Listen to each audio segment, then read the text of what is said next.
In this episode of the Houndsman XP Podcast, we are rolling back to Nevada. We're going to catch up with Cleave Dwyer for a part 2. A couple weeks ago, we had Cleave on, and he did a great job talking about lion hunting in his part of the country, dry ground lion hunting, and we're gonna dig deeper into this thing. In this specific episode, we're going to talk about locating and evaluating lion tracks. So we're going to talk about where you find them, and then once you find them, do you turn loose on them? Do you not turn loose on them? How do you know how old they are? A lot of good information here. You're not going to be disappointed. Cleave Dwyer and his brother Monty have spent over 20 years chasing mountain lions in Nevada, all over the state. And it's a harsh environment. It ranges from snow tracks to dry ground tracks. And the most amazing thing is Cleave is willing to share his knowledge with anyone. He has contacts with some of the greatest lion hunters in the United States, past and present, and he has been a student of mountain lion hunting and learned from some of the greatest hunters that we have known in our lifetimes. So, and the most amazing thing is he's willing to share. And that's a rare thing. He doesn't look at this thing as a competition. I think we talk about that in the episode. If we're all going to be out there together, we might as well do it right. And so, Cleve, thanks for sharing with us. Quick update on the Wisconsin wolf management situation. The Natural Resources Board recommended that a quota of 300 wolves to be taken in the 2021-2022 season in Wisconsin. That is contrary to the recommendations from Fish and Wildlife Agency in Wisconsin that recommended 160 wolves or so be taken this season. That was going to be their management plan. And the Natural Resources Board stepped up and said, no, we're going to kill more wolves than that. So bear hunters, houndsmen, this is what you can do right now to make sure that the 300 number stays there and wolves are managed effectively in Wisconsin. Whether you think it should be higher or should be lower, right now is the time to make sure that that recommendation from the Natural Resources Board is carried through and is implemented for this season. So, first thing you can do is join the Wisconsin Bear Hunters Association. They're the number one group on the ground in the state of Wisconsin that is leading the charge and leading the fight on wolf management in the state of Wisconsin. Go to Hunter Nation, join Hunter Nation. They are also in the fight up there. Luke Helgeman testified in front of the Natural Resources Board, and his testimony was instrumental in making sure that the number or the quota was raised there. You also should be contacting your local representatives and partnering with Farm Bureau, your Beef Grower Association, your farmers, your ag groups. You should all be trying to figure out how to come together on this issue. So, guys, that's it. That's your update for this week. Cleve's already outside the truck, and he's kneeling down on the edge of the road over there. I think he's looking at a lion track. He's going to evaluate that thing, and he's going to let me know whether we can get the doors open on this Old South dog box. It's time to dump the box. All right, so we're back with Cleave Dwyer, and we're going to take another round at dry ground lion hunting. And we wanted to dig a little bit deeper because, Cleave, I think you're the one that said that, we pretty much just scratched the surface on things that you wanted to talk about, which happens so often in a podcast. And then we get messages, and I have received several people wanting more information, and it was a great episode. I appreciate it. And here we are again, Cleve. Welcome back. Yeah, thanks for having me. Yeah, it's early morning, so the buckskins have been replaced with coffee cups. Yeah, you bet. Yeah, most of the time I'd have a whole litter of them in the refrigerator, but not today. I think our moms will be proud of us. Yeah. Yeah. Yeah, Becky doesn't like me to start quite this early drinking. Well, she's from the East. She's a little above the Bible Belt where I'm from, but She is from the East. Even we have standards for that sort of stuff. But Cleve, what do you want to talk about in this episode? Because I think your plan and what you would really like to do is go through the different aspects that we talked about earlier and go deeper into each one. And that was your idea, and I think it's an awesome idea. And let's roll with it. So where do you want to start? Yeah, I guess we could start with locating lion tracks, in good country. What we like to do is start dragging roads if the terrain permits it. If the ground's not too rocky, if it's somewhat soft in places, we take advantage of that. So what we'll do is we'll cut down a pinyon or juniper tree that's, say, 5 to 6 inches in diameter at the trunk, somewhere in there, and 10 or 12 feet tall, 10 feet tall, somewhere in there, and hook a chain to it or a big rope and drag it up the road with your pickup. And typically when we do that, we like to drag it so that tree is in the bar ditch of the road on the driver's side. So essentially you're driving up the road in the wrong direction. And what that does is that kicks up that dirt, that softer dirt on the side of the road. If you just drug that tree up the middle of the road, that soil is much harder, more gravel and rock. But if you drag it up the side of the road where that bar ditch is, the county road and bridge brings through a motor grader, and you always got soft dirt, a berm right there, and that's a good spot to keep that tree. Once we start dragging that tree up that road, you'll notice that tree will start dancing around and kicking up dirt, and it kind of tears the heck out of the side of the road right there in that bar ditch, and that makes a good place to cut line tracks. What do the county grader operators think of you lion hunters for doing that? They probably think they're crazy. And they're probably right. Yeah. So what time, do you do this while when you just go out hunting, or do you drag a day ahead of time, or as you rode up a canyon with the hounds out, you go ahead and drag and then come back and check it the next day? Lay that out for us. Yeah, typically we'll go drag roads a couple days ahead of time, sometimes the day before a client comes in, or we want to go into an area. Sometimes we'll know about a lion that's been there, and we didn't get him last week when we had another hunter in, might have killed a different lion. So we always got a couple up our sleeve, and if it's in an area that's a good place to drag, then we'll go drag it. Sometimes, yeah, like you said, 2 or 3 days ahead of time. Sometimes, you'll drag 50 or 60 miles a day. So that being said, you might go through 3 or 4 trees. Yeah. And drag one and get done with that and pull it off in the brush and get to the next side of the mountain range and cut down another one and drag it. Surprisingly enough, there's plenty of trees out here. A lot of people think there's not, but we have an invasive problem with juniper and pinyon and red cedar in places. But yeah, they don't do anything any good. Mm-hmm. There's too many of them. So we drag quite a few trees up the roads in the course of a year. Yeah. And have you ever drug a road and then come back and found a track? Like if I drag a road, say I drug a road up a canyon and I was hunting up that canyon with dogs out or whatever, and then turned around and came back and found a track where I just drug an hour or 2 hours before. Most time, not so much. No. Yeah. Because typically when we drag that road, we don't come back that same way that day. I got you. Where we end up making better use of that. So we try not to backtrack too much when we drag a road.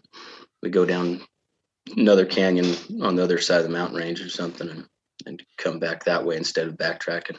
It must be a lot different hunting in your country than it is like in the flathead of Montana or something. It seems like we would have to turn around and come out a lot of places because of closures and things like that. We had to turn around and we had no choice but to backtrack. Oh yeah. Yeah. Oh yeah, I bet. Yeah. You get into a lot of Forest Service closures up there. Yeah. You aren't facing that down in your country as much? No, not too much. We get into some designated wilderness areas or wilderness study areas, and you might get up there and then it's wilderness, so you got to turn around. But most of the roads we drag are they're maintained by county road and bridge, so they typically go all the way through the mountain range. Yeah. And you drop into another valley, and then you parallel that range for 4 or 5 miles, 6 miles, and hit another road coming back the other way, going back to the way you came, just a different part of the range. Well, I would say you and I could probably go off on a tangent talking about road closures and forest management and all of that sort of stuff. But so we're dragging a road, and is there anything else that you want to add about dragging before we move on to looking for tracks? That's about it. Just if you are dragging that, if I got a client with me or somebody with me, if I'm driving, I try to make sure they're looking for oncoming traffic, because you never know when a rancher or trapper or a woodcutter or somebody's coming up the road. Right. Yeah. And I'm still battling this epizootic. I don't know what it is, but if you hear me coughing during this episode, it's because I've got something going on. So. Gotcha. Yeah. So, yeah, driving on the wrong side of the road, dragging a cedar tree with a bunch of hound dogs, and you're dependent on somebody else to watch for oncoming traffic. Sounds pretty legit, Cleve. It's one more step closer to insanity. That's whoever said we were sane, right? Yeah. Yeah. Who gets up at 5 o'clock local time to record a podcast? Cleave Dwyer. I guess. Yeah. And you didn't get up at 5. You're probably up at what, 4:30, 4 o'clock in the morning to do this? Yeah, somewhere in there, 4:30. Yeah, man, that shows the dedication. Houndsmen need to be. There are several houndsmen out there that want to share their knowledge and stuff, and I think that's obvious with you, Cleve, is you wanting to share your knowledge on this thing. So, tell us about finding tracks. Tell us, why you choose to drag areas. You just dragging every county road and just taking the shotgun effect and hoping you find something, or, what's your mindset when you decide I'm going to hook a cedar tree to the back of my truck and drive up the wrong side of the road? How do you choose that spot? Typically places that hold mule deer or wild horses or any other kind of game that mountain lions prey on. Are they preying on the wild horse population in Nevada? Yeah, quite a bit. In some areas are more so than others. That's interesting. Yeah. I mean, I think everybody knows that they probably would, but it's not something that somebody that's not from your area would think about that, or a lion hunter thinks about wild horse predation. Yeah, because certain areas out here are almost void of mule deer. Certain mountain ranges out here are almost void of mule deer, but they have a stable wild horse population. And so them mountain lions get accustomed to eating them. We've killed some pretty big toms in the last 3 or 4 years that have mainly been living on wild horses. They're part of mountain lion studies. Yeah, wild horses displacing native mule deer populations is another tangent we could go off on, right? Oh yeah. There's a lot of horse huggers out there that would not want to hear my input on that. Yeah. Well, so tell us, just keep rolling with it, Cleve. You got a head full of knowledge, and I keep interrupting you. I just want you to roll this thing out how you want it to be. So. Yeah. I guess the next step is once you cut a line track, you'd want to assess it, and kind of the way we go about that is you'd want to assess it whether it's a tom or a female. If we got a client and we want to kill a tom, we want to harvest a tom, we want to let that female live. So that's where it gets kind of technical. A lot of guys out in the western states, they like to measure the stride of a lion. Say that, oh, he's got a 43 or 44 inch stride. But we try not to do that too much. It's not real accurate, I guess you would say. And we like to go more by the size of the line track itself. So if you do cut a line track, instead of measuring the stride, we like to measure, just kind of judge the track, how wide it is, how wide the pad is, that the heel of that track, and the size of the toes. And you can judge kind of whether it's a tom or female mainly by the size. If it's, and also on that same point, you can kind of judge by the way it's walk. And there's going to be times where you cut that track and you just see that footprint in 3 or 4 places. Mm-hmm. And you think, okay, I think it's a tom. And you start walking it out, or you kick dogs on it, and they start trailing it. And if you watch them dogs, you'll kind of figure out where that line went. You know, them dogs are going to be right on it. And if that line track goes right underneath a tree, like right at the base of a tree, and kind of slithers through some pretty tight branches right there close to that trunk, mm-hmm. It's probably a female. But if it goes out around the edge of that tree, on the outside of that tree, there's a better chance it's a tom. Them toms don't like to hug that tree in real tight cover like a female does. A female, she likes to hunt real tight cover compared to a tom. Before we get too far away, let's talk about track measurement and track evaluation. You say you're measuring pads, you're measuring toes. So what is that for your country? What is that number that you're looking for pad size? And we're talking about, you know, taking a client and trying to get him the best tom available. What are those measurements? A decent tom's typically going to be about a 2-inch pad. The width of that pad is going to be about 2 inches wide, versus a smaller tom's going to be under that, you know, mm-hmm. under that 2-inch mark. If you get a pad that's a legitimate 3-inch, you know, no fudge, and don't fudge at all on it, he's a slug. That's a really, really big one. So that's kind of what we go by. We don't always have a tape measure, nothing. Sometimes we'll just kind of mentally gauge it. We know what we're looking at. You can take Copenhagen can works, or we use a roll of chapstick because we don't chew, but a roll of chapstick or something like that's pretty good gauge on it, and you lay it there, and if you can lay a roll of chapstick inside that pad, that's a monster. Inside that pad is going to be a monster. So how do you know? How do you know you're not looking at a smaller female track when you're measuring something? You know, say it goes 1.5 inches, 2 inches. Could it be a large female at that point? Yeah, it could be. They could be a big female or young to medium-sized tom, small to medium-sized tom. Yeah. So yeah, that's something to consider. On that same point, you can look at the toes too. Them toes, obviously, on a big tom are going to be a lot bigger than on a younger tom or a smaller tom. But what we like to go by is you can kind of get a pretty good idea on how old that line is. I know that sounds crazy, but there's some truth to it. If you pay attention to the toes on a big tom, next time a guy kills a big tom or trilling one, pay attention to the toes on a big mature tom, say 5 or 6 or 8 years old. The points of his toes are going to be blunted, versus on a young tom, same size. You might have 2 toms. They're both 140-pound toms.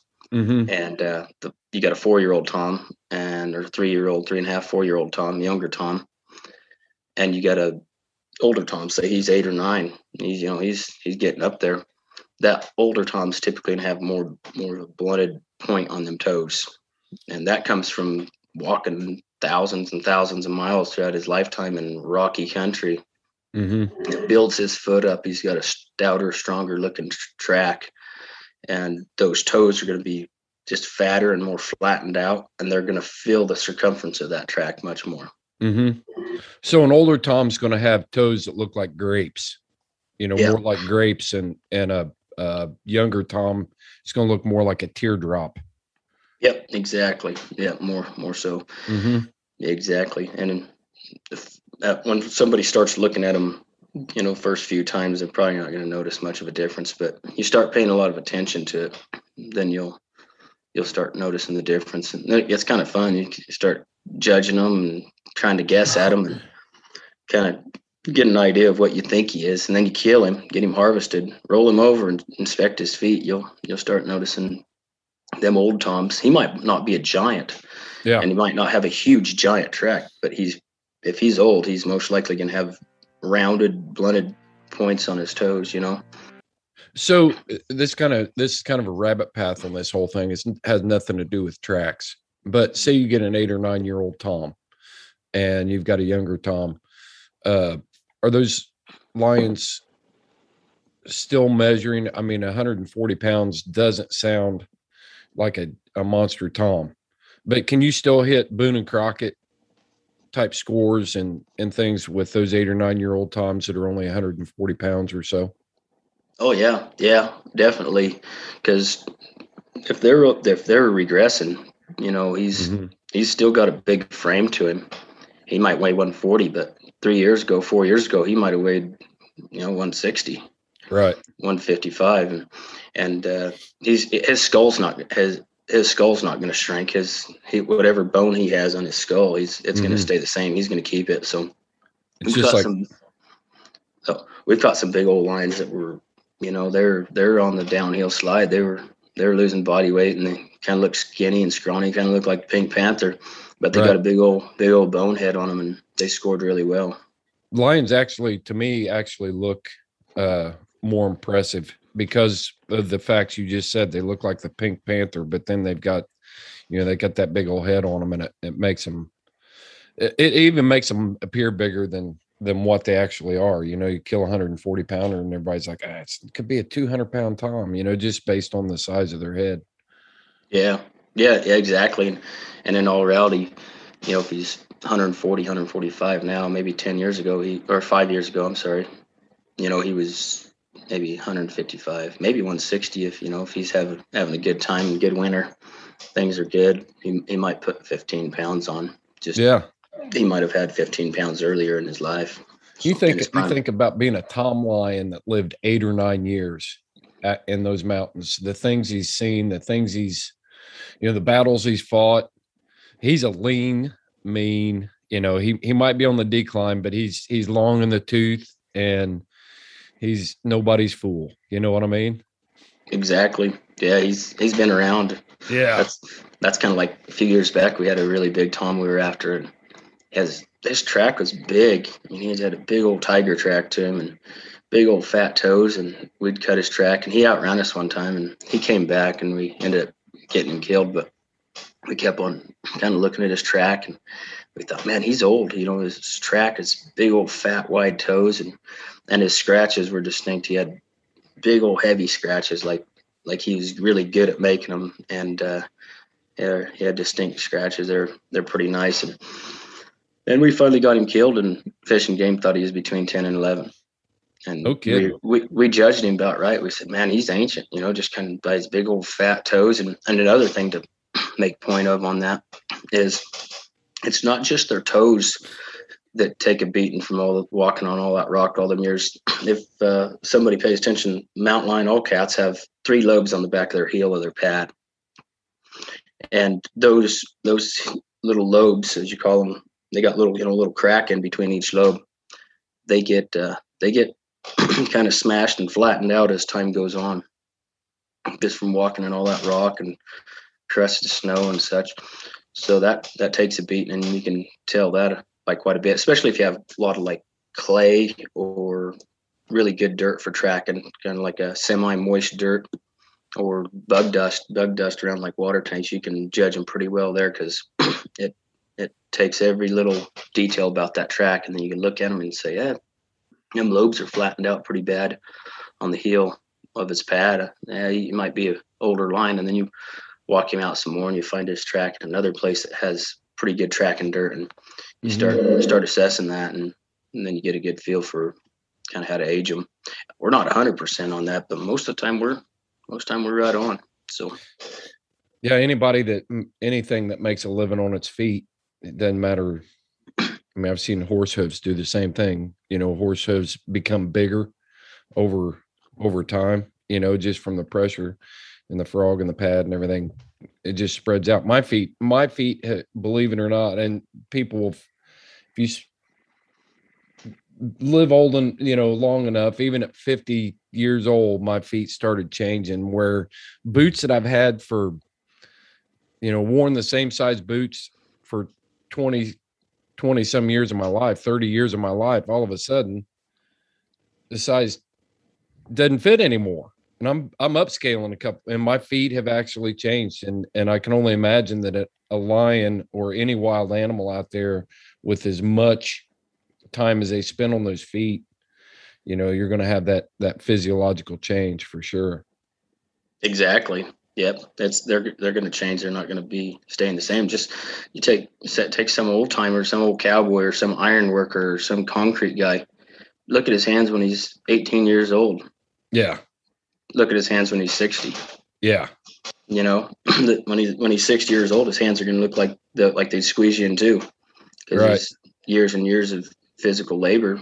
Manual labor's built his hands up, just no different than a lion track or lion's foot. If you look at my hands, you can tell right away that I was a career government employee. Gotcha.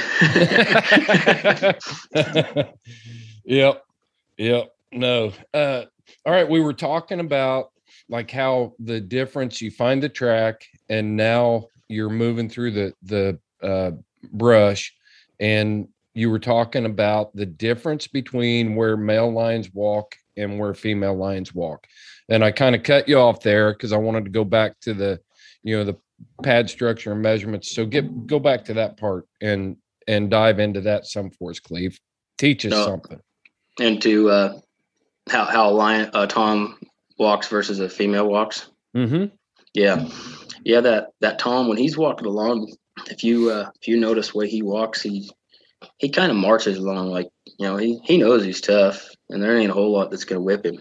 Versus a female, she's a little more reserved. She might be a little more discreet about where she walks, and she's always hunting cover, it seems, every chance she gets. I think the females in general just kind of like hunting tight cover.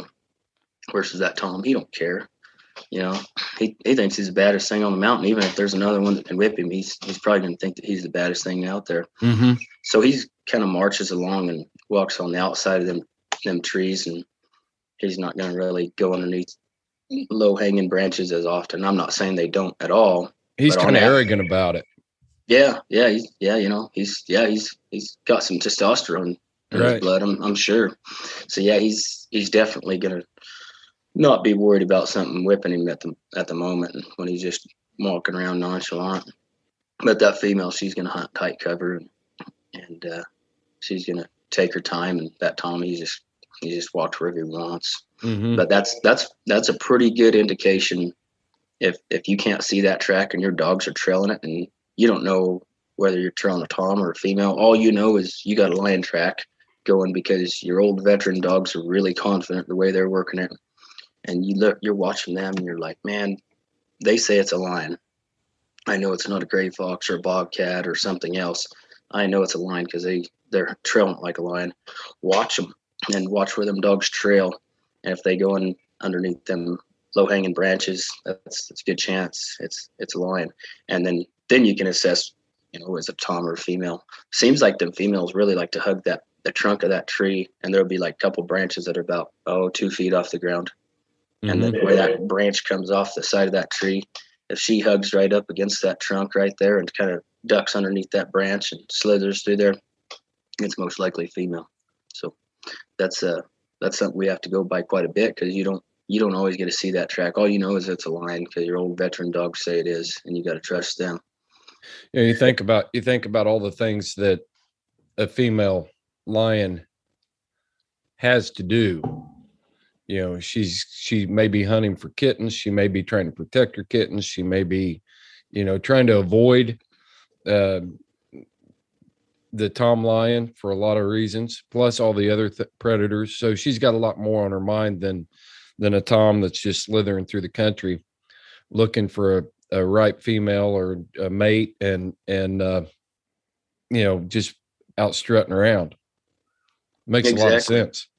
Yep. Yeah, she's probably in all reality in more of a self-preservation mode than he is on average. Yeah, because how many kills is she making a week for a litter of kittens? What do you think? It all depends. I think if it's a deer, I think she's probably killing a deer every 7 to 10 days, 7 days. When she's got a litter? Oh, when she's got a litter, it's probably more like one every 4 or 5 days. Yeah. Yep.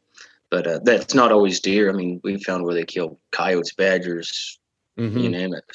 Skunks, porcupines. They love porcupines and skunks too. So she's basically, if she's got kittens on the ground, then she's basically in hunt mode all the time. So she's going to be in the brush. She's going to be, and if she's not in hunt mode, then she's in security mode because she's trying to protect them. So she's going to be sticking to that cover. That's a gem. And most lion hunters would, it's just a gem piece of knowledge for a guy that likes to lion hunt, but can't really call himself a lion hunter like me. Yeah. It's something good to know. You might not use it today or tomorrow, but you're going to use it eventually. There's going to be a time where you're going to say, man, I can't see that track. And then you start reading it and you're like, especially if you're in the guiding business, we don't want to kill a female. We want to go after a tom. Mm-hmm. And especially if there's a tom there, last thing you want to do is trail her and have the chance of spending the rest of the day, trailing her when you could have been trying to figure out where that tom is. So, right.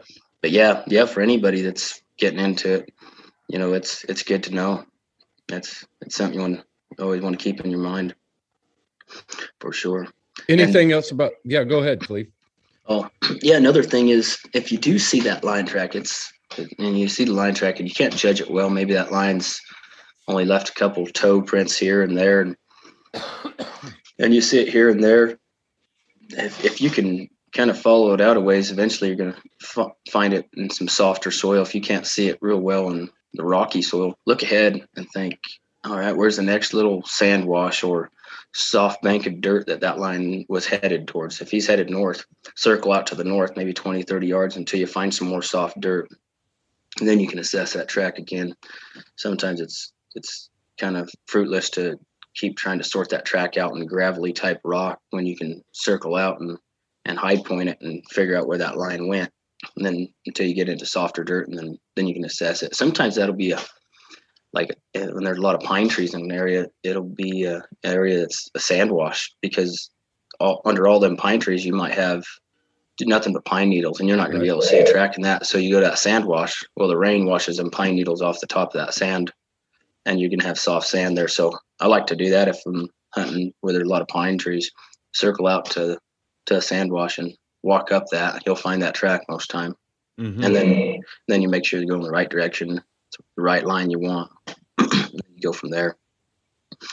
On another point, if you got a line track and it's kind of slightly melted out, say if it's in the snow and you can't really judge it real well, or if it's in the dirt and it's kind of blown out and you can just see where the lion stepped, keep in mind that a tom is going to have more of an offset track than a female. And by that, I mean, his tracks aren't going to be so much in a straight line. A female, her tracks are going to be more in a straight line, almost like she's trying to walk a tightrope, more so, versus his are going to be much more offset, especially a big tom, because he's got bigger shoulders. Yeah, so his tracks are going to be wider apart. Mm-hmm. I'm tracking what you're saying here. Yeah, so versus a female, her tracks are going to be closer to being in a straight line and not as far apart. So if all you can see is where that line track was, and just it's blown out from the wind, or maybe there's some patches of snow there and you can just see where that line track was and smelt it out. You can't judge it real well at that time. Keep in mind that a tom's going to have more of a offset track, and that'll get you get an idea of what that line is. But also, the only way you can get that kind of experience, though, Cleve, is to do what you've done and what you and your brother have done, over the years, and that's catch a lot of lions. Because if I just see a lion track headed down the road and I have no reference on that, if I haven't got several lions behind me, I'm going to struggle to be able to put that in perspective as to whether it's wide or it's narrow, just based on my limited experience of judging tracks like that. So,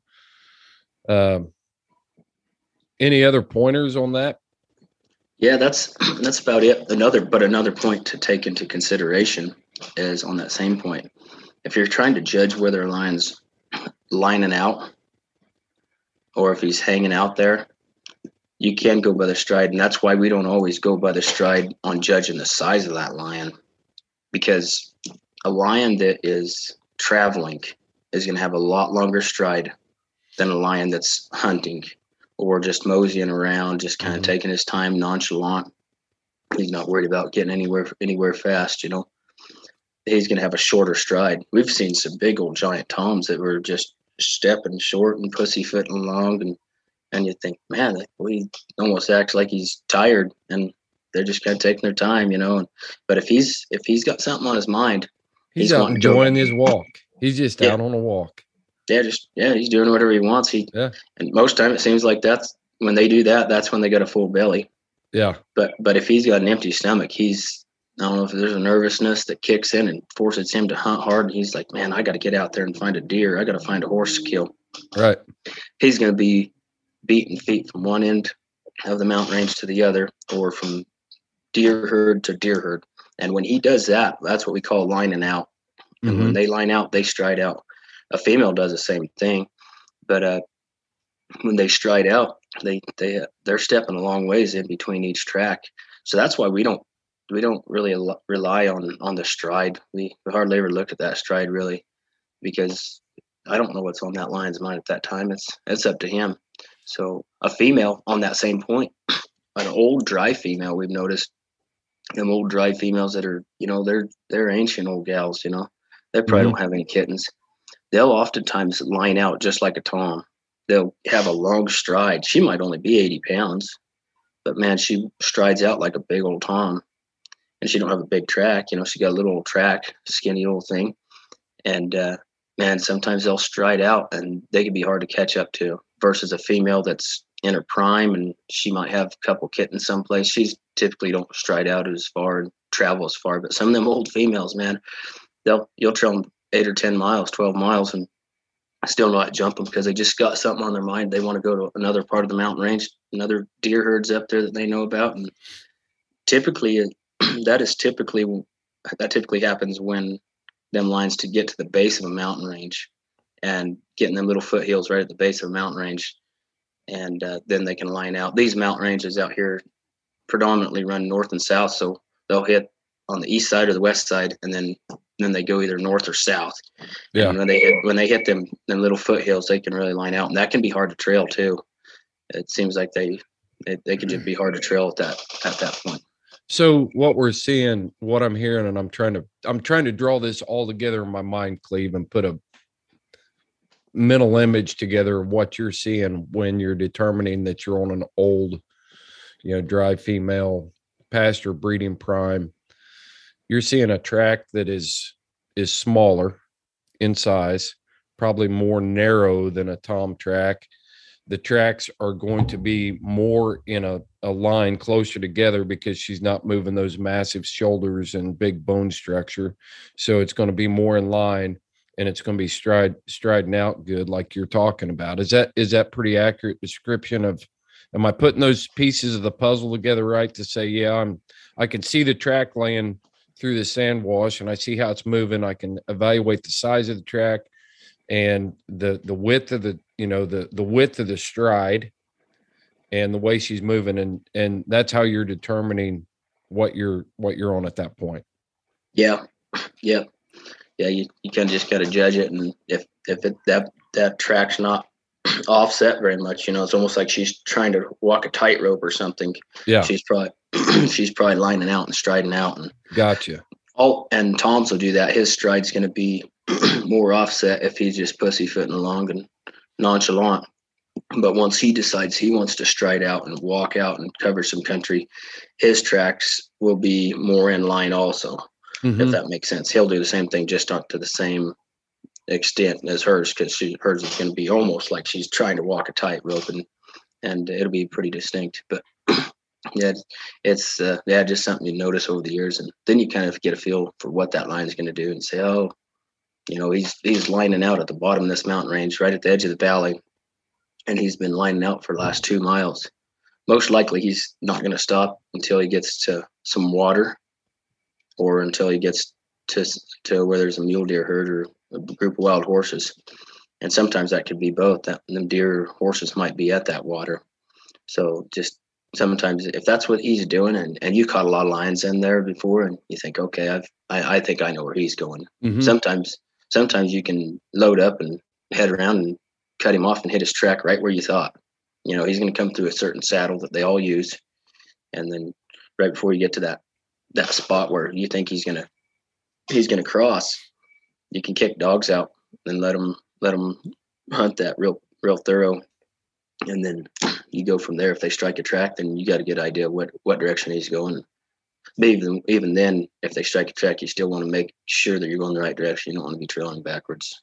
Yeah. So if you can keep from it. So, but yeah, that's something good to think about. You don't always have them right there. Sometimes they go 10 or 12 miles. I trailed one a few years back. I trailed him. I'm guessing by a day and a half old track, and I trailed him 19 and a half miles, and I never caught up to him. And I got my dogs at 11 o'clock that night. I left my client in the truck because he wasn't in very good shape to hike up in there. I knew I wasn't going to catch a lion. I hiked up in there and caught my dogs and went after him the next day. A couple of days later, we trailed him 7 miles. Day after that, we trailed him 9 miles. Still never caught up to him. He's big. He's quite large. Big old heavy Tom, big old fat toes. So I'm guessing he'd been around the block of time, and he just liked to wander. So yeah. So let me kind of shift gears here a little bit, and as you're talking, there are so many things that are going through my head. I mean, I've put myself in the truck, the passenger seat there with you, and I'm trying to pick your brain here and put all this together, and it's fascinating. I mean, it really is. This is the part of hunting that I really enjoy. I like learning from, like, if I go to a new area, learning how houndsmen in that area do things, and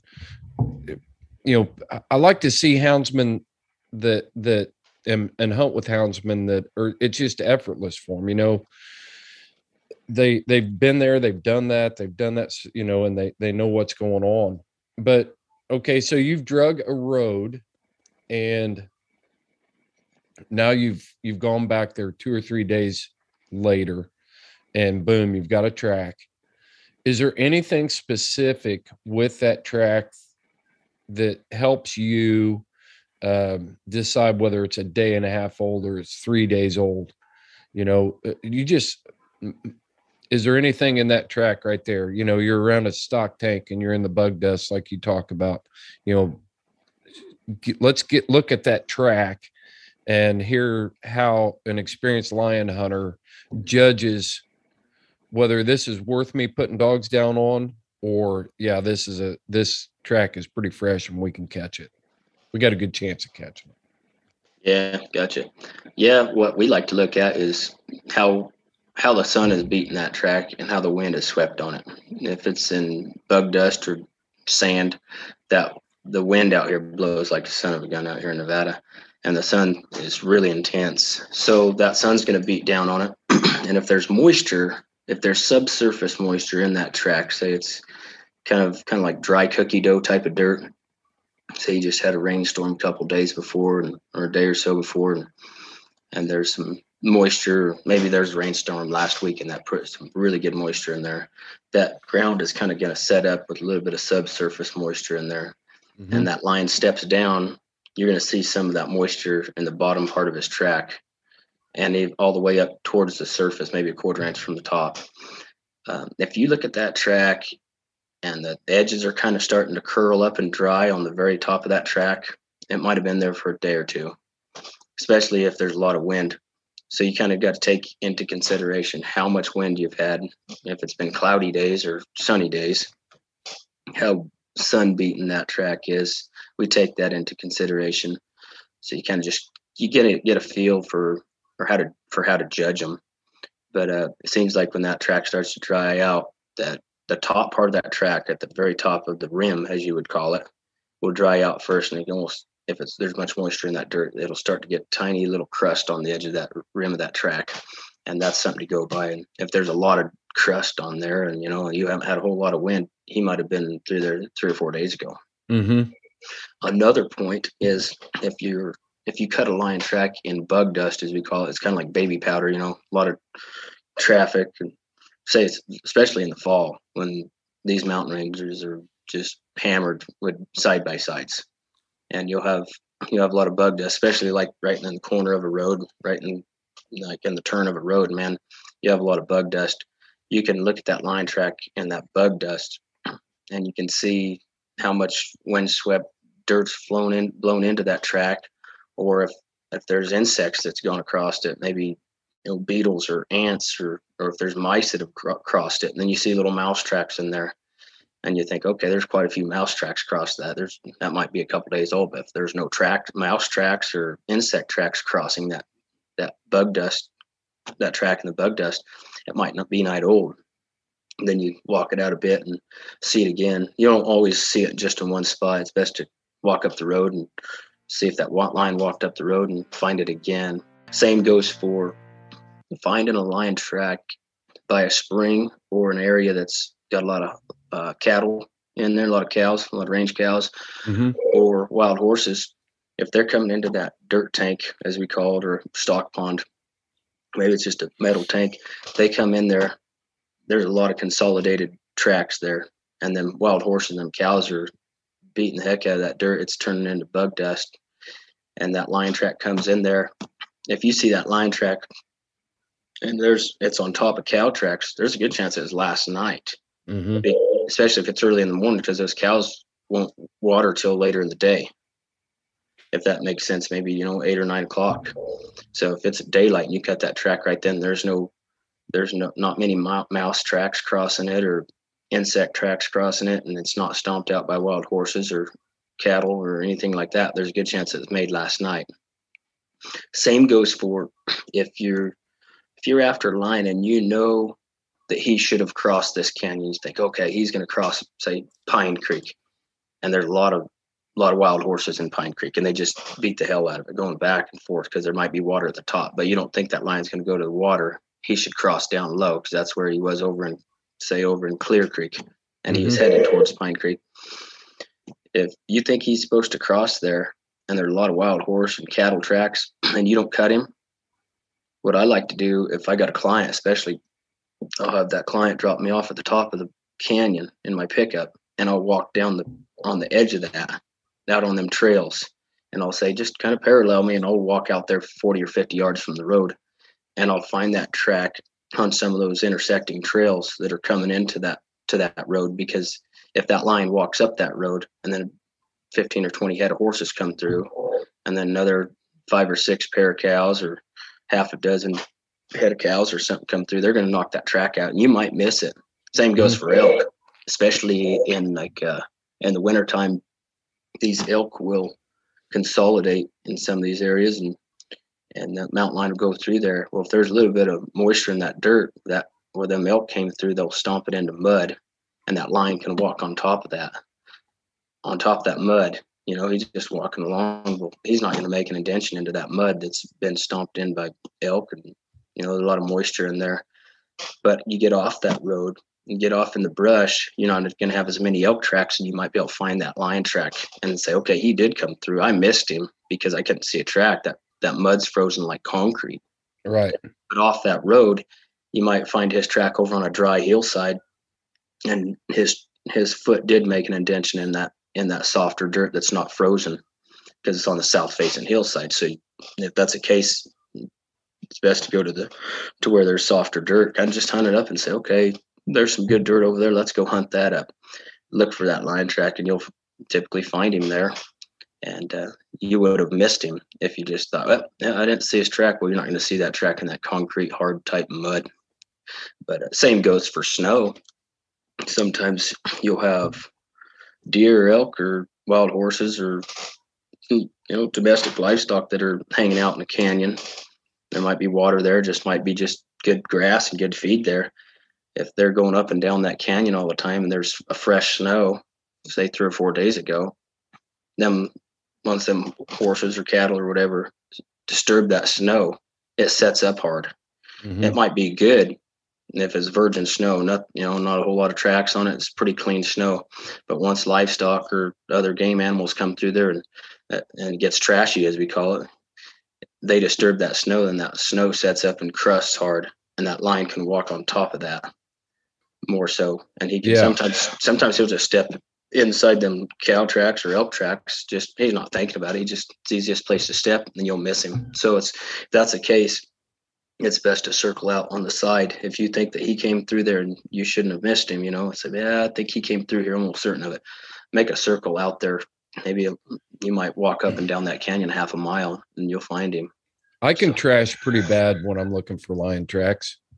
I'm real trashy when it comes to looking for lion tracks. I'll see when I think I should be seeing them, man, all of a sudden every elk track and I'm double taking, and it's always cool to ride with somebody. And I remember the first time that I ever lion hunted was in the Bitterroot, and I was with Mike Ritchie. Michael has been on our show, but it's his dad, Mike. We're running these roads and stuff, and I'm trashy. What's that? What? And he's like, that's a moose track. That's a cow track. That's a deer track. And then as soon as we got to, we're running through elk tracks, and by this time he's got my tone broke, and I'm not calling things out, and he's like, there's a lion track. I'm like, where?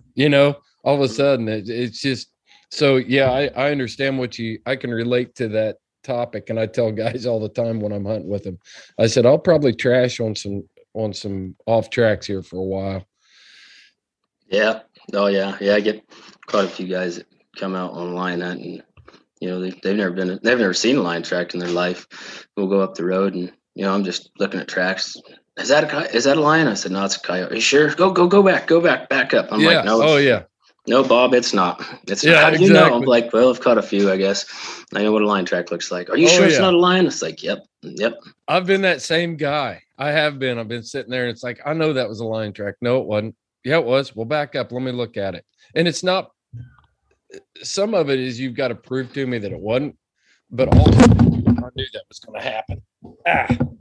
We got a little technical difficulty here, but a lot of times, Cleave, it'll just be a thing where I want to learn. I want to understand and see it, and understand what you're seeing and see it for myself.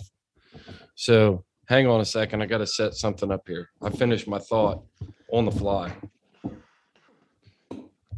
All right, let me mute this for just a second. Go ahead with your next point while I'm fixing this up, Cleve. Oh, gotcha. Okay. Yeah. So oftentimes, if you're following a tom and you're following a tom and you're trying to decide whether he's a big tom or a small tom, or an older tom or a younger tom, them old, big, heavy toms are typically make a bigger scratch, and they're really good at making that scratch. They make it real.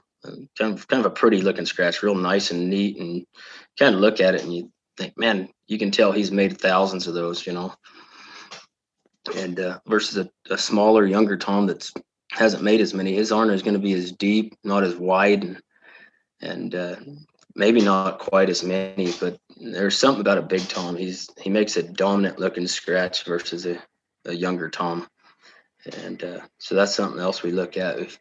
If there's two toms in an area and you just keep seeing a scratch and you can't find his track, and them dogs are trailing along, and you find where those dogs trailed underneath a tree where there's some scratches. If that's a big, heavy scratch, big, deep scratch, and kind of just has a presence about it, there's a good chance that's your big tom. And then you might be on the right tom you're wanting on if you didn't want to trail with a smaller tom. And smaller toms, they kind of, I don't know, it just doesn't look as big, of course, not as big of a lion, but they're not as good at making them either, it seems.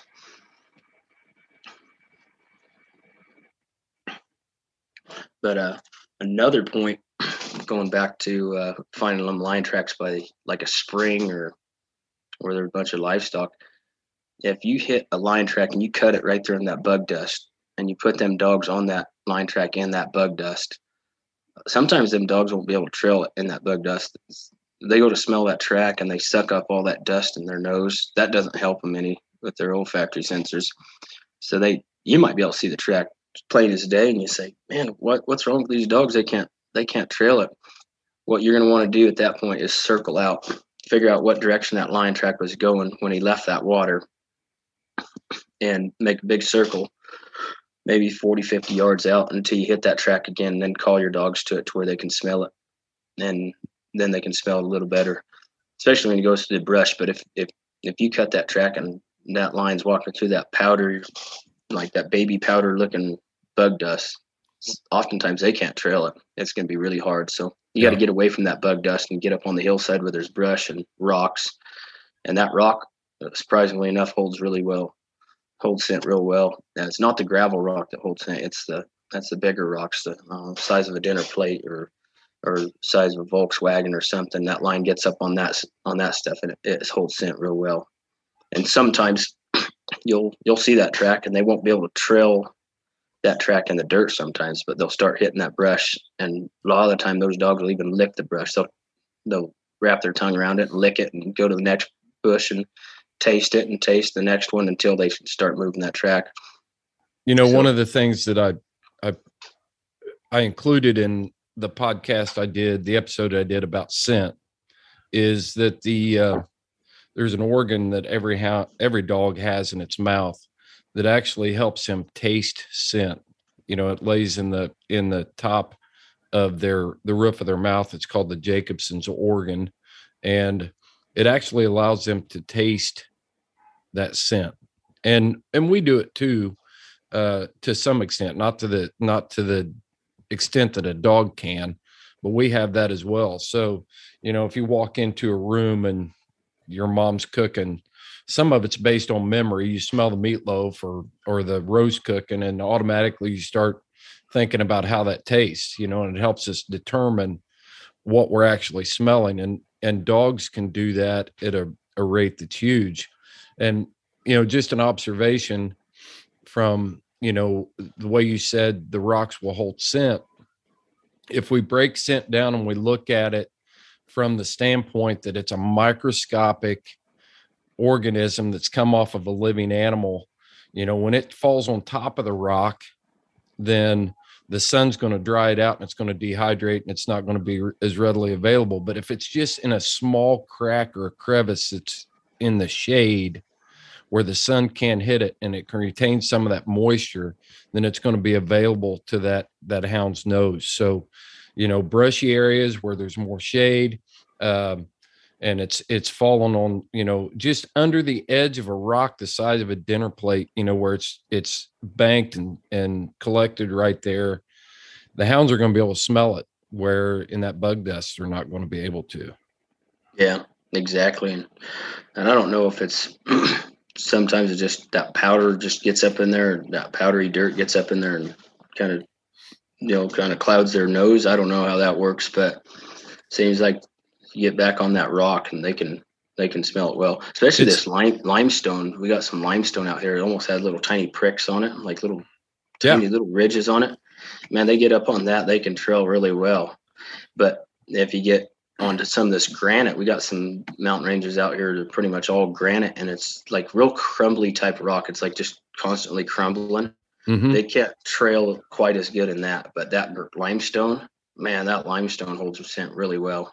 Yeah. So, and I'll just interject this part, not trying to come at it from a seasoned lion hunter standpoint, because I'm definitely not dry ground, but scent is, so when that scent leaves the body, it still has some moisture in it. So when it falls in that bug dust, all that dust is sucking the moisture out of that. Without a doubt, when a dog takes in a big nose full of bug dust, he's not going to be able to smell as well. Yeah. But the scent isn't going to be able to survive there either, just because of the conditions that it falls in. if it can get someplace, if it banks in places where the sun isn't going to dehydrate it, you don't have the bug dust falling out of it, or pulling the moisture out of it.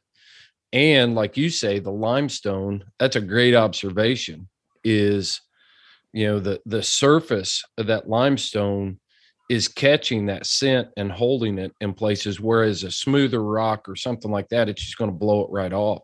But those molecules are so microscopic that we can't see them, and there's thousands of them coming off of them. It's just like if you take flour and you put it on a slick surface and then you blow on it, you'll blow it off. But take flour and set it on that surface on top of a fine grit sandpaper and try to blow it off, you're still going to have flour on the sandpaper. Yeah, exactly. Yeah, it's not all of it's going away. Right. You're always going to have some of it right there. Exactly. Yep. And I mean, you think you can, so if we think about the scent that the animal's leaving behind, we can see the flour on there, but those scent molecules are even more microscopic than those granules of flour that we're trying to compare it with. But it gives us a good visual of what's actually happening, with scent. It gives us something we can see and relate to at that point. Yeah, exactly. Yeah, it makes sense. I never thought of it quite like that, but that's a good analogy. Now, on another point, you might be trailing a lion and you can't see that track real well, but them dogs are on that lion track, and they'll trail through some heavy sagebrush. I'm talking about sagebrush maybe 4 or 5 feet tall, 5-6 feet tall, and really mature sagebrush. That can be hard to trail through. It's like when that sagebrush falls on them, little sagebrush petals fall off that brush and fall onto the ground. Some of it's still fresh sagebrush. It almost like it masks that scent, and your dogs can having a hard time. But once they get out of that sagebrush and they get into other kinds of brush, say buckbrush, bitterbrush, snowberry, manzanita, mountain mahogany, something like that, more of like a green lively leaf on it. Yeah. Them dogs can trail off that brush better than they could off sagebrush. Sagebrush is really hard to trail in, but those other 4 kinds of brush, they're more of a green type of leaf. Man, they can trail pretty good through that, and it must hold the scent better because them dogs will lick that brush and taste it, and put their nose back on the ground and go to cold trailing, and then they might miss a couple spots and they can't smell it on the dirt anymore or in the gravel, and they go back to sniffing the brush where that lion brushed up against them leaves on that brush, and they can get through on that oftentimes, and that's quite a bit of difference between that type of brush and sagebrush. Yeah, when Brett Vaughn was on with us in the early days, he talked about trying to trail through the greasewood. Yeah, that's hard. Down there in southern New Mexico. And do you have that? It's got to be oils. I think you're nailing it, Cleve. I mean, it's just, we can smell sage, with our little weak puny noses. When we start walking through a sage patch, you may not smell it until you start disturbing it. But man, once you start disturbing it, it just, that's all you smell. So there's got to be something to that, because the dog's really smelling that, at 50 times greater than what we can. Yeah. They got such a better scent ability. Yeah. Same goes for alkali. If you're trailing a line and you get into an alkali flat, or some of these springs out here have a fair amount of alkali around them. That alkali doesn't do you any favors either. It's like you get into an alkali or a salt flat, and alkali is pretty similar kind of like a type of salt. Them dogs can have a hard time trailing a lion track through that alkali, and oftentimes it's next to nothing. And you'll make a circle out ahead and find that track again, and call them dogs to you and get them back on that track and let them strike on it and let them move it along. But that alkali can be a pain. It can be tough. Again, that's, what does salt do when we put it on something? Yeah. It dries it out. Yep. So as that scent falls on that alkali ground and that salt rich surface, it's drawing the moisture out of that, and it's, we see it when we salt a hide or, any of that stuff. We use it because it draws the moisture out. That's why we use it in meat preservation, because it draws the moisture out. Same thing with that scent. When it falls on that high alkali surface, it's dehydrating. It's pulling it out. Exactly. It's a diuretic. That was the term I was looking for. But basically what I'm saying is salt dries stuff out at a faster rate, and now it's not available to a hound's nose. Yep. Yeah, for sure. Just like here recently, it's been so dry. It's not exactly easy to trail lines right now. But we just got a rainstorm last night, and we're supposed to get another one tomorrow and maybe the next day. So you guys have been doing rain dances. Oh yeah, we've been trying. Yeah. Most time we've just been getting enough to tease us, but here in northern Nevada, southern Nevada has been getting a fair amount. They've been getting a lot of flooding right now, flash floods. But up here it's been pretty dry. So if it keeps this up for throughout the weekend on and off, next week's going to be a pretty good time to go line hunting.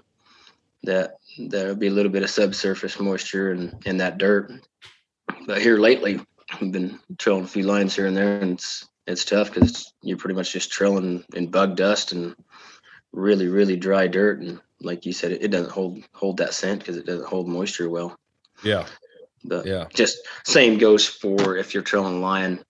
Sometimes you can't trail him very well in the sunlight, and then you hit the north facing slope, and they can move him along pretty good. Mm-hmm. There's more moisture in that dirt, and it's cooler. It's going to hold the scent a little better. And the dogs, for whatever, maybe a couple 100 yards, they might be a little bit cooler too. But mainly, it's going to hold that scent better. Right. I'll tell you, even having conversations like this and talking about this and understanding even what you're going through out there in Nevada, Cleve, helps even a houndsman like me. Like I hunted last night, and I noticed around the cornfields and things back here, yes, we've had a lot of rain, but our ground's a little bit different. It's still dry on top. So you're taking something like a raccoon and running through cornfields and things like that. You got all the pollen from the corn that's pollinating right now. It's settling on the ground on top of that dust.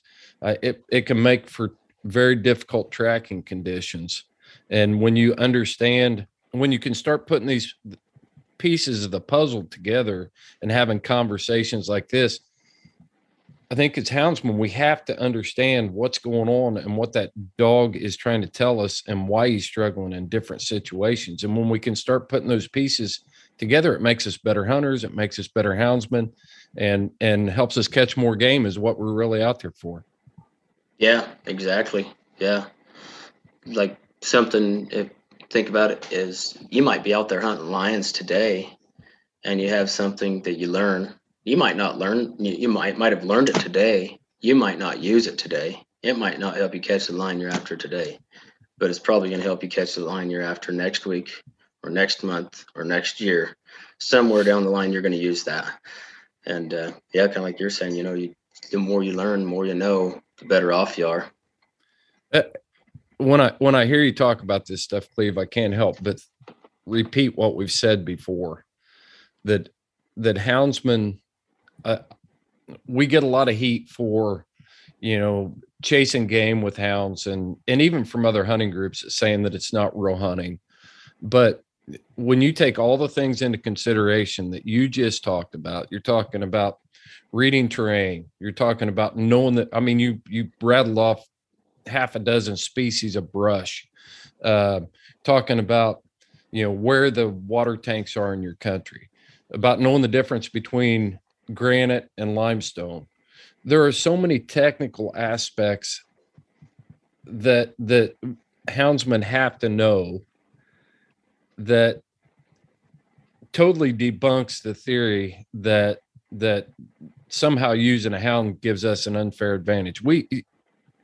Your knowledge base is evident that we have to be on top of the game if we're going to be successful. There's no shortcuts to hunting. If I brought hounds out there and just tried to catch lions, just not knowing the country, where the tanks are, where game commonly moves, not knowing the different types of brush, I'd be at a huge disadvantage. There's no way. But to catch a lion, but I'll bet you I could kill a deer. I'm just going to put it out there. I bet I could go out there and sit on a rock face and spot and watch and glass and put a stalk on a mule deer and kill a mule deer. Yeah. Much easier than I could come out, bring hounds all the way out there, and then try to catch a lion in your country. Yeah, probably so. Yeah. Yep. Because you could take what you've learned from whitetail hunting and apply some of that to mule deer hunting and get a deer killed. Yeah. Yeah. Yeah. I'm not trying to bash on deer hunters. That's not my point. But I am tired of people trying to put this tag on us that using hounds gives us an unfair advantage. If anything, it gives us a disadvantage because we've added another element to the hunt that we have to control or have to live. I don't think we can control it other than through training, but we have to learn to manage. We have to learn to manage that hound as well as everything else that we're trying to do. Yeah, exactly. When you're hound hunting, you're not exactly stealthy. You know, you're calling dogs in, and you got 7 or 8 or 5 or 6 dogs running around. You know, you're not exactly stealthy at the same time.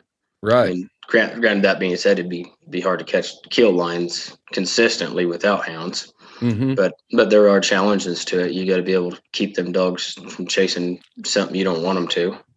Do you think it would be easier to come out to your country and spot and stalk a mountain lion, spot it, and then then bringing hounds out and hunting with hounds and trying to catch a lion? That'd be harder. I know there's guys that spot them, a fair amount. A lot of big game guides spot a fair amount, but the most consistent way is with hounds. Mm-hmm. But there's a lot, as all houndsmen know, there's a lot of work entailed into training dogs. You know, a lot of people have the misconception that we're all just a bunch of barbaric, bloodthirsty rednecks that don't know how to tie our shoes. But a lot of houndsmen out there are pretty smart people. But yeah. That being said, I wear pull-on boots, so most of the time. Well, you said something that I think was very perceptive, is that what you learned today may not help you catch the line you're on today. I think a lot of times we learn stuff and we don't even realize we're learning, and we've talked about on this podcast before about slowing down, about, reflecting on your experiences and things like that. And that's where real learning comes into play, is when you go back and you replay it in your mind and you think about the things you saw. And that's really what has set you and your brother Monty apart, is that you guys have journaled this sort of stuff for years and kept notes. Yeah, it makes a difference because there's a lot of stuff that you'd forget about if you didn't write it down. And I've thought about, man, if I would have written more of it down, I'd probably be better off. And sometimes a guy learns stuff subconsciously. He doesn't, like you said, he doesn't realize he's learning that. But, further down the line, someplace, you're going to reach in there and grab it, or it's going to come to the surface and say, oh, crap, I had this happen one time. Let me try this. And you try it out and it works, it happens to work. And then after you've used it and it works a couple times, then it's ingrained into your mind. It's burned into your brain, and you use it on a regular basis at that point, Yeah. And that's what's cool and that's why I really enjoy producing this podcast, is because having these conversations helps other people understand what's going on. Now they have something that they can look back on and say, oh man, I remember when Cleave talked about this on that episode of the Houndsman XP podcast. Maybe that's what's going on here. And they start putting pieces of the puzzle together and connecting some dots, and helps them be better houndsmen, better hunters, and catch more game. Yeah, exactly. Yeah, for sure. Yeah, you always learn something from someone, And that's Wiley Carroll, good old lion hunter, friend of ours. He always claimed that you can always learn something from someone. And he has a story in his book. He was talking about how he'd had a mountain lion caught live, and he had it tied up with rope. And he stopped into a bar to have a drink, and this old wino, as he calls him, kind of an old drunk, was sitting there, and they're talking. The guy says, "Yeah," he said.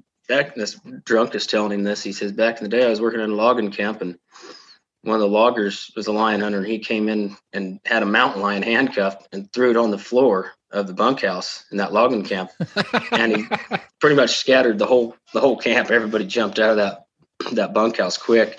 And he says, "Really?" He says, "Yeah, he had that mountain lion handcuffed." And Wiley Carroll says, "From that point on," he said, "I use handcuffs to catch those, to secure those lions when he'd catch one live and sell it to a zoo, because back in the day you could do that, Yeah. And he said from that point on he used handcuffs, and a lot safer. And he says you could always learn something from someone, even from an old wino. So yeah, have you ever? I'd like to watch him take the handcuffs off. Yeah. Yeah. I've had some drunks in handcuffs before that getting them on was a lot easier than taking them off. I've never had them on, so hopefully I never do. Yeah, I hope you don't ever have one either, Cleve. But, yeah. Anything else we need to put in this episode, man? It has been anything else you need to throw in there? It's been extremely helpful. Good conversation. Thanks. One more point I was going to bring up is that this will help you find a line track if you're trying to sort one out. If you're looking for a line track and you miss and you can't find that line track and it's really hard to see it, if you face towards the sun, that creates a shadowing in that track. That track might only be 1/8 of an inch deep. But if you when you're looking for that track, kind of face towards the sun, and that you'll be able to see that shadowing of that track. That track will cast a tiny bit of shadow, and you can see that better than if you had the sun at your back. Right. And a lot of people don't think about that, but it makes a world of difference. And a lot of people here, when they get done listening to this podcast, go try it out. Go out and step out in some dirt that's not very deep, maybe your footprint, or you take your fist and push it down into some dirt, maybe 1/4 inch. Keep the sun at your back, and then go around the other side and face the sun. When you face the sun and kind of look at an angle, like maybe a 40-degree angle towards that track, or maybe an 80-degree angle at that track, you'll be able to see that track a lot better than if the sun was at your back. But that does something else. If you have we got to carry a protractor now too. Yeah.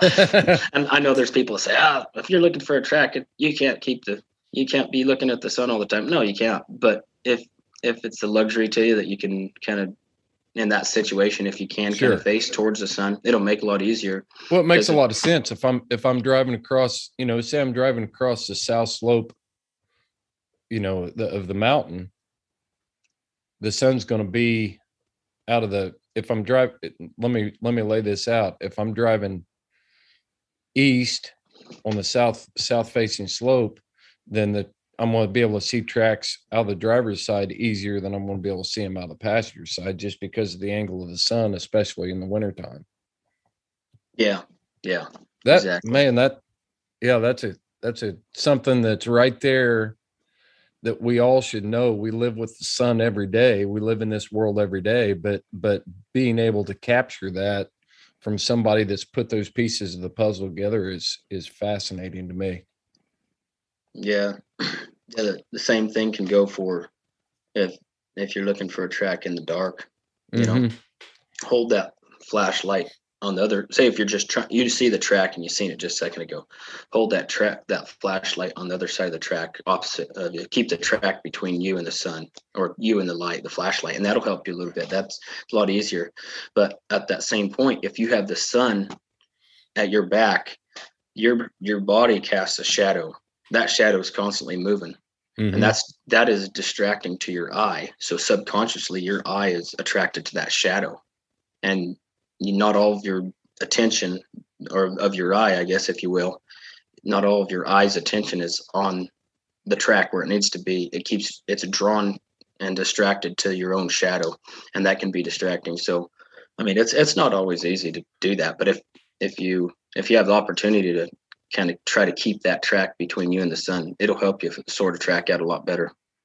That is really perceptive. Our eyes are more attracted, just like animals, animals are attracted to movement. So when we add movement, like our shadow to the sight picture that we're trying to get here, even when we don't want it to, subconsciously our eye is automatically attracted to that movement. What was that? And it's taken away from what we're doing. And as far as the light and nighttime stuff, I've done that same thing while coon hunting. You see a track, and when you look right at it, the light, of course, we're wearing headlights, falls on the track, and it's like, that looks like a bobcat track. And subconsciously, without us ever discussing this, I've taken the light off and put it down at an angle so that I can see it better, a different angle. Yeah, definitely, it'll help you out. And yeah, it's not always easy. That's like when we're dragging roads, I fold my mirror in, because that mirror casts a shadow onto the ground when I'm dragging roads, and I go back like a couple days later to look for that line track crossing that drag mark. Yeah, I fold my mirror in, because my mirror on my truck sticks out a ways, and there's always that shadow there, and it's distracting. So I fold that mirror in, and it helps a lot, because then your eye can just focus on looking for a line track. And sometimes you're not looking for a full track. Sometimes you're looking for part of a pad and one toe.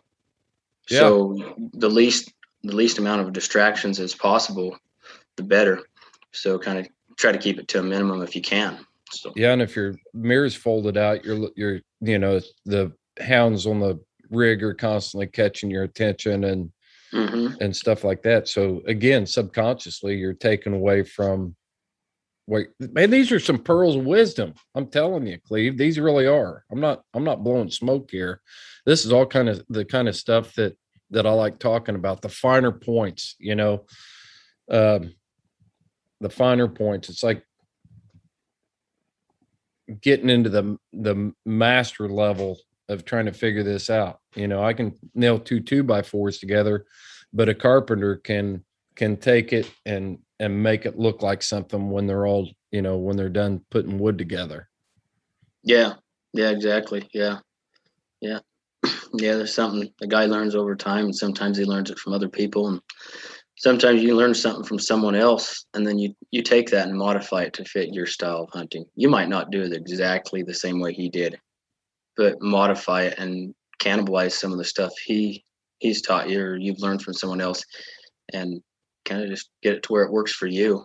Same thing with dogs, like the dogs we have work for us, a lot of guys look at like them beagle crosses as they kind of look at it like taboo, but they're such amazing trail dogs. They're cold nosed and they have a lot of heart. I don't think I'd ever want to cross anything into them other than beagle, but it's something you kind of start using, and if it works for you, keep with it. So on another point I meant to bring up on dragging roads, if you're going to drag roads, it's better to use juniper or cedar trees than pinyon trees. Pinyon trees are soft and they don't last long. They couple miles and they start falling apart. But I like juniper trees and cedar trees. They hold up a little bit better. And then when you tie that chain or the rope to that trunk, I like to go about a quarter or a third of the way, about a quarter or a third of the way up that trunk from the bottom. If you go too close to the bottom, sometimes it'll dig that trunk into the dirt too much, and it don't drag quite as well. But yeah, it'll get to dancing around, and that's a good way to find line tracks. And it's easy to an extent. You can drag a lot of roads with a pickup truck, and then come back and find lines that you normally would have missed on that gravel type rock. So. Yeah. I think if we kept this conversation up, we could find things to talk about nonstop, because we got 20 years of experience with, over 20 years of you lion hunting. There's no way we can cover all the fine points in a 50, 60-minute conversation here. One thing I have heard, and this has been my observation from talking to you, Cleve, is I just don't think there's anything that replaces experience. You know, the reason you know the difference between a tom track and a female track is because you've gone out and you've found the track, and then you've caught the lion that made the track. And then you put everything together and thought, okay, well, that was a narrower track, and that's why we've got a hen in the tree rather than a tom. And you've put all those things together, and you can't replace that by reading a book or listening to a podcast. You're getting out there and getting after it. Yeah. You learn a good bit on hands-on experience, getting out there and doing it, and especially through failures. You learn a lot from failure. A lot more than you do successes. Yeah. Success, sometimes all it does is strokes a guy's ego, but it's failure. Yeah. It'll teach him quite a bit. Teach him what he doesn't know. That's exactly right. Yeah, it keeps you humble. Right. But yeah, for sure. So there's things to keep in mind, and if you're trying to sort a lion track out, Anything else we missed, Cleve, before we need to wrap this segment up? We're going to do some more of these. Man, I can't tell you how awesome this information is for our listeners. And I think guys will, even if they're a seasoned lion hunter, I can't help but think that they'll think, yeah, I've seen that, or, I've seen that same thing. And now I know what it was, or, they'll at least consider everything that we've talked about, and they'll find it entertaining, maybe reaffirming what they already know and things like that. So awesome. Yeah. Hopefully somebody got something out of it. So yeah. I hope so too. Yeah. Well, Cleve, I'm going to wrap it up if you don't have any other things we need to cover. Look at your notes quick. Yeah, I think that's about it. I mean, there's some other things, but I think we'll put those on. Those might be better points for another episode. I think I'll carry those over to another one. Great. Well, I appreciate it, Cleve. And as always, till we talk again, you follow your hounds and I'll follow mine.